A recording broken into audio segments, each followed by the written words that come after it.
Drip, drip, drip.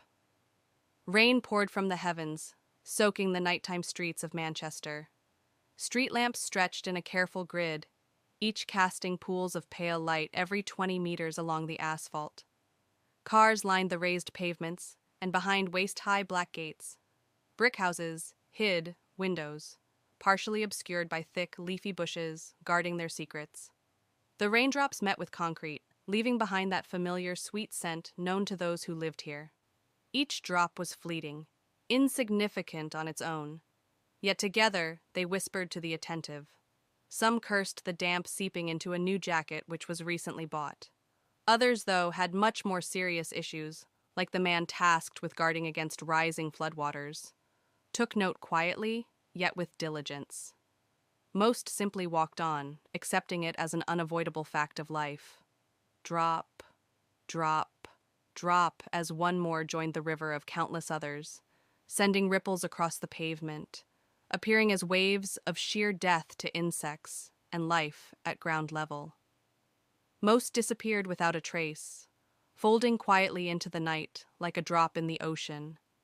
Gone but not forgotten, those drops stirred the worms below, an evolutionary rhythm that brought them to the surface, ready for the eager birds and other predators to feast.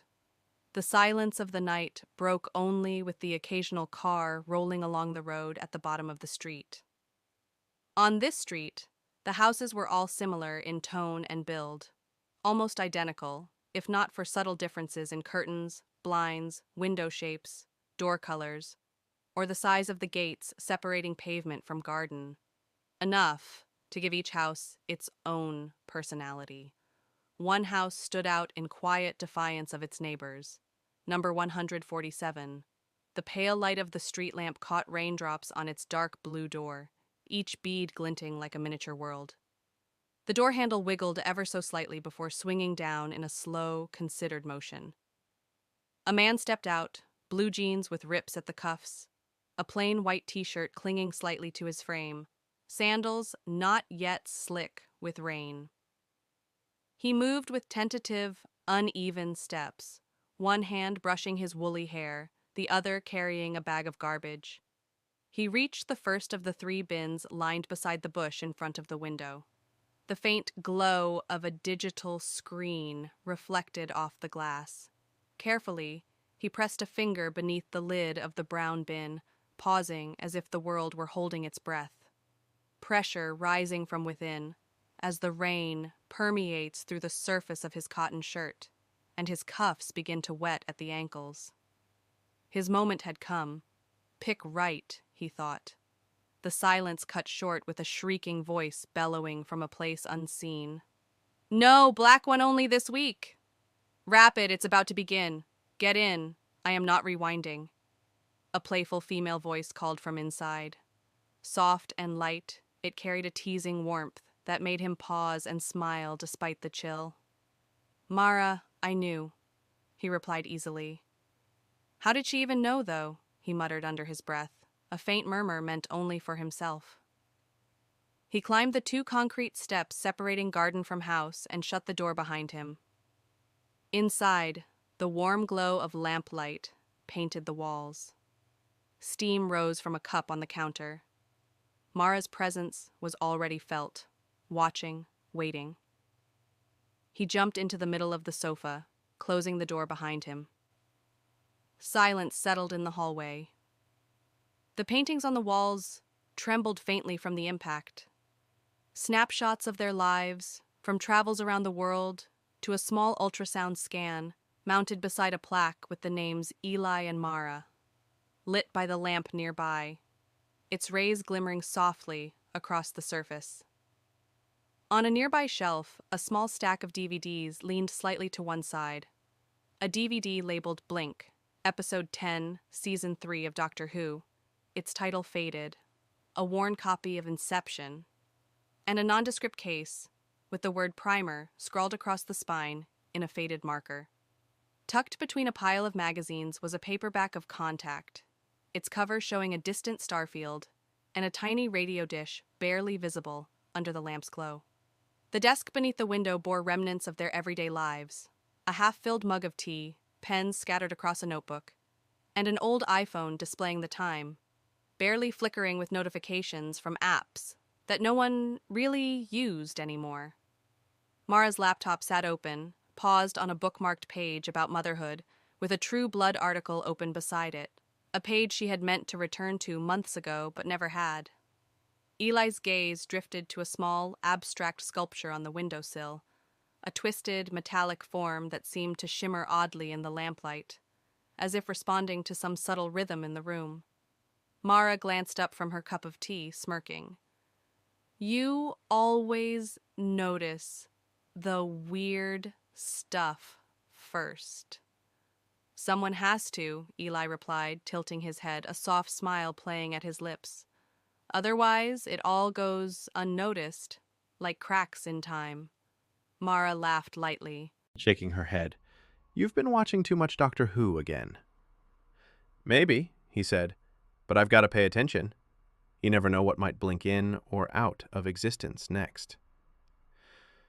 "Quick one, though. Were you watching me put the bins out?"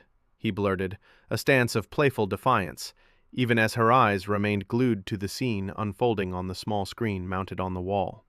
"Nah, I literally guessed. Move up anyway. Check the time, is it? Gotta be going soon. Appointment's like 11 a.m., spoke Mara as she began to yawn. "Yeah, I agree. I'll fold these clothes tomorrow. I'm so tired, too," mimicked Eli, fooling no one, much to his astonishment. "Oh, please. I'll fold them after we come back. You can't even do it properly anyway," replied Mara. Both came to a mutual, all too familiar agreement, a norm in this household.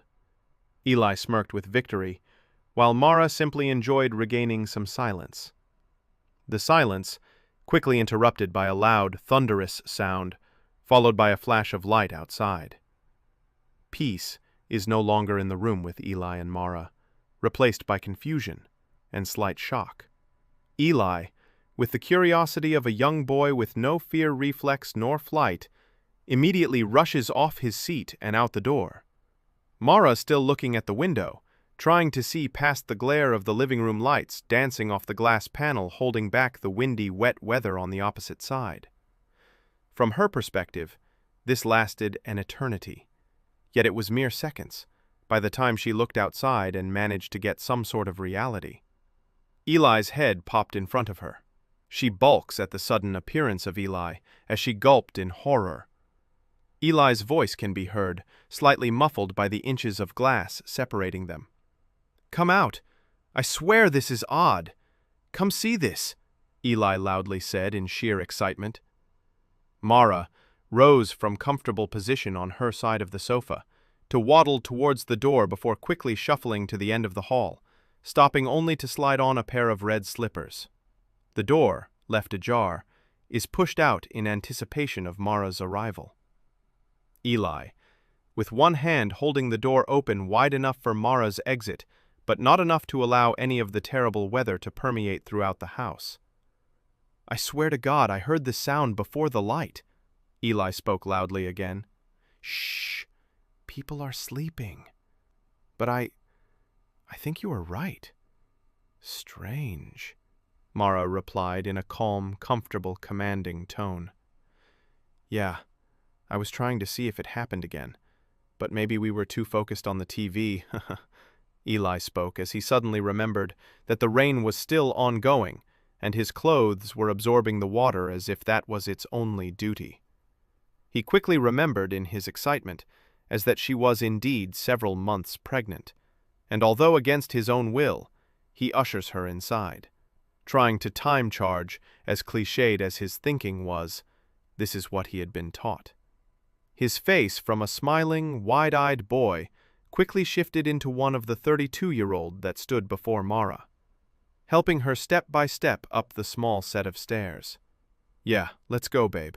This is too much for the little one, I think," Eli spoke. "Yeah, I was tired before. Now I just want to sleep. I didn't think I could even run in this state," she spoke before raising her hand to her mouth and yawning. "Waddling like a penguin now qualifies as a run. I'll let Usain Bolt know, yeah? I'll send him a tweet right now," joked Eli.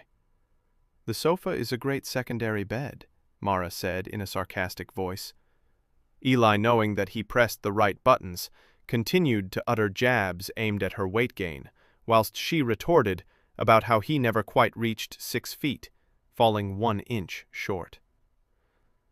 As the pair proceed to check ground floor of the house, Eli moving in swift motion, turning off the lights in the living room, then the kitchen through the door at the end of the hall, briefly showing off a silver fridge and white flooring as he swung the door open and popped his hand around the door to tap the light off before running to Mara, who was already up the stairs waiting for Eli. Eli, in his still boy-like state of excitement, shouting, "The monster's behind me!" as Mara laughed with no surprise on her face, another common occurrence in this household, a nightly ritual carried out several times prior. Eli quickly shuffling Mara towards the bedroom, opening the door with too much force before the door comes to a sudden stop, hitting an object on the other side. A bookshelf, filled with books from science, English, to math and philosophy. A king-size bed placed in the center of the room with 2 bookshelves on either side. Blinds already drawn and lights dimly lighting the room. Eli yet again, jumping straight into the bed and muttering the words, "Lights and don't wake me up after your 2-hour sleep ritual." Wrapping his half of the blanket around his body, whilst his legs kick off his shoes whilst hanging off the side of the bed, followed by his jeans and shirt, throwing the